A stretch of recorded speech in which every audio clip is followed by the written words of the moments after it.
Hello বন্ধুরা, welcome to my channel. আবার চলে এসেছি নতুন একটা ভিডিও নিয়ে তোমাদের সামনে। আজকে আসি হলো হুদো গ্রামের শেষের দিকে। তো দেখছি কয়েকটা ছেলে দল বেঁধে ঘুরছে এবং তাদের দেখে আমার মনে সন্দেহ জাগলো যে তারা কি করছে বা এতগুলো ছেলে একসাথে কি জন্য এসছে, কি ঘুরছে, তাদের কাছে শোনা যাক। হ্যাঁ, ক্যামেরা ঘুরে নিই। তো বন্ধুরা, ফাইনালি আমি ক্যামেরা নিয়ে চলে এসেছি তাদের কাছে এবং তাদের কাছে শোনা যাক তারা কি জন্য এসছে এবং এতজন একসাথে কেন করছে। বলো, তোমাদের বাড়ি কোথায় আর তোমরা কি জন্য এসছো?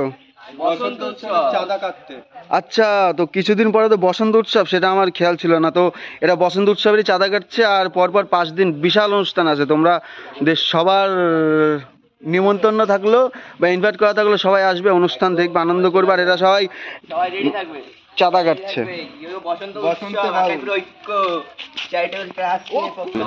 সামনে তো রং খেলা আসছে, হোলি উৎসব।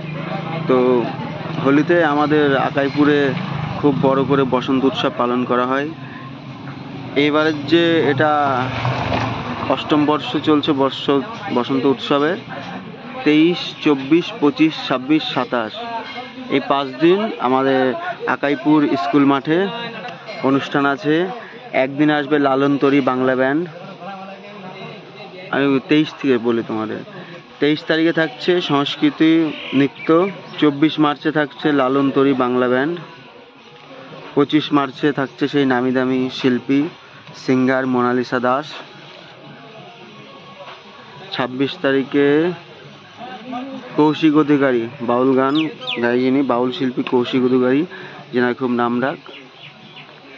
আর 27 তারিখে আসছে বিনোদ রাঠোর। মাঠে এখন কেউ নেই সেরকম দৌড়ানোর মতো। এই 5 দিনের 5টা অনুষ্ঠান, আর এর মধ্যে একটা হলো 5 দিনের 5টা অনুষ্ঠান। তো দেখলে আরেকটা হলো বোনাস আছে। বোনাস হলো 25শে মার্চ, 25 তারিখে দুপুর 12টার সময় ডিজে হবে, খতরনাক ডিজে। কেউ যদি এই অনুষ্ঠানগুলো দেখতে চাও, অ্যাটেন্ড করতে চাও, তো আমাদের আকাইপুরে চলে আসো। আকাইপুর নবগোপাল হাই স্কুল মাঠে এই অনুষ্ঠানটা পুরো পরিচালিত হবে।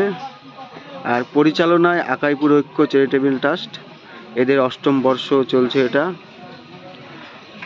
আকাইপুর স্টেশন থেকে নেমেই স্টেশনের অপোজিট সাইডে হাই স্কুল মাঠ আছে, আকাইপুর নবগোপাল হাই স্কুল।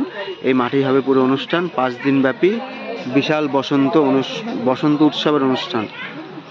তো আপনাদের সবার উপস্থিতি আমরা একান্ত কামনা করি। তো অ্যাডভান্স তোমাদের বলে দিলাম হ্যাপি হোলি, বসন্ত উৎসবের অগ্রিম ও প্রীতি ও শুভেচ্ছা।